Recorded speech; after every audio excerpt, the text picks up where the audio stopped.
All welcome to Madhu diaries. ఎప్పటి నుంచో నా గురించి మీతో షేర్ చేసుకుందాం అనుకుంటున్నాను, బట్ కుదరడం లేదు. ఈరోజు మా శ్రీవారి బర్త్డే. సో మార్నింగ్ విష్ చేశాను. ఏంటి ఓన్లీ విషెసేనా, గిఫ్ట్ ఏమీ లేదా అని అన్నారు. సో నేను అందరూ చెప్పే రొటీన్ డైలాగ్ చెప్పాను. ఆ డైలాగ్ ఏంటో మీకు తెలిస్తే కామెంట్లో చెప్పండి. సరేలే, లంచ్లోకి ఏం తినాలని ఉందో చెప్పండి, అదే చేస్తాను అని చెప్పాను. సో ఒక స్మైల్ ఇచ్చి చికెన్ ఫ్రైడ్ రైస్ అని అన్నారు.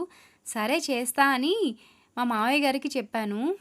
మా మావయ్య గారు మార్కెట్కి వెళ్ళి చికెన్ తీసుకుని వచ్చారు. ఇంకా ప్రిపరేషన్ స్టార్ట్ చేశా. మార్నింగ్ 6:30కే మా కిడ్స్ స్కూల్కి వెళ్ళిపోతారు. స్కూల్కి ఇడ్లీ పెట్టాను. 11:30కి స్కూల్ నుంచి వచ్చేస్తారు. Half day. మా పిల్లలు కేంద్రీయ విద్యాలయంలో చదువుతున్నారు. నేను ఒక 2 years కేంద్రీయ విద్యాలయంలో కాంట్రాక్చువల్ టీచర్గా చేశాను అండ్ ఎయిర్ ఫోర్స్ స్కూల్లో కూడా టీచింగ్ చేశాను. ఇక్కడైతే ఫ్రైడ్ రైస్తో పాటు చికెన్ కర్రీ కూడా చేస్తున్నా. ఆల్మోస్ట్ కర్రీ కూడా అయిపోయింది. నా స్టడీయింగ్ మొత్తం శ్రీకాకుళంలోనే అయ్యింది.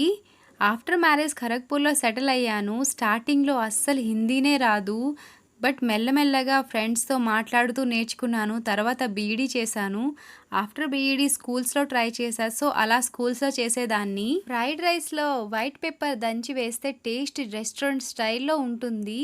మా కిడ్స్ కూడా వచ్చేసారు. నవ్య స్కూటీ మీద వెళ్ళి తీసుకుని వచ్చింది. స్కూల్కి తీసుకుని వెళ్ళడం, తీసుకొని రావడం ఆల్మోస్ట్ నవ్య డ్యూటీనే. నవ్య అంటే మా తోటికోడలు.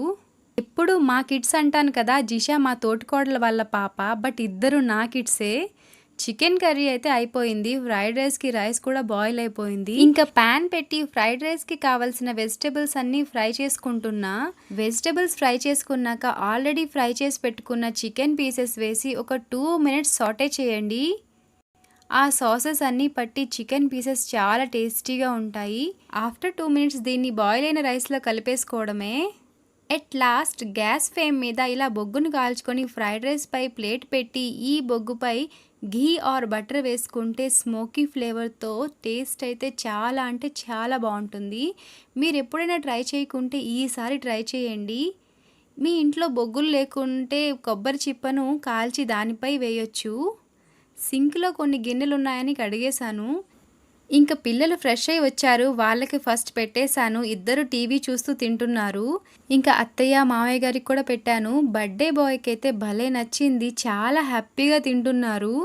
మా మరిది గారికి morning curd rice egg curry చేసి పెట్టాను బాక్స్. తను లంచ్కి ఇంటికి రారు, ఈవినింగ్ వస్తారు.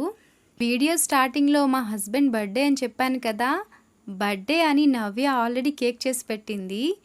కేక్ బయట నుంచి తీసుకురాలేదని జిషా అలిగి కూర్చుంది. యాక్చువల్లీ బర్త్డేకి, యానివర్సరీకి కేక్ బయట నుంచి ఆర్డర్ పెట్టేవాళ్ళం. బట్ నవ్వే డేస్ రీల్స్ చూసి కేక్ ఆర్డర్ పెట్టాలంటే భయం వేస్తుంది. కేక్ కట్ చేస్తున్నప్పటికీ జిషా ఆ మూడ్ నుంచి బయటకు రాలేదు. ఫస్ట్ పీస్ తనకే పెట్టారు. అప్పటికి ఇష్టం లేనట్టే తింటుంది. మా అత్తయ్య మావయ్య గారికి 2 అబ్బాయిలే. సో ఇద్దరు ఇంటికి దగ్గరలో ఉన్న కేవీలో చదివారు. ఇక్కడ ఒకరు ఎయిర్ ఫోర్స్లో, ఇంకొకరు రైల్వేలో జాబ్ చేస్తున్నారు. మా హస్బెండ్ అండ్ మరిది గారు చదివిన స్కూల్లోనే మా కిడ్స్ కూడా చదువుతున్నారు. సో అదొక బ్లెస్సింగ్ లా ఫీల్ అవుతుంటారు. ప్రతి ఇంటికి ఒక అందమైన కథ ఉంటుంది. అందులో ఒక చిన్న 1 page చెప్పాను. ముందు ముందు మరిన్ని మంచి వీడియోస్తో మీ ముందుకు వస్తాను. అంతవరకు stay tuned. Bye bye. Video నచ్చితే లైక్, షేర్, సబ్స్క్రైబ్ చేసుకోండి. Thank you. ఇప్పుడు చూడండి, లైక్ చేయండి, సబ్స్క్రైబ్ చేయండి.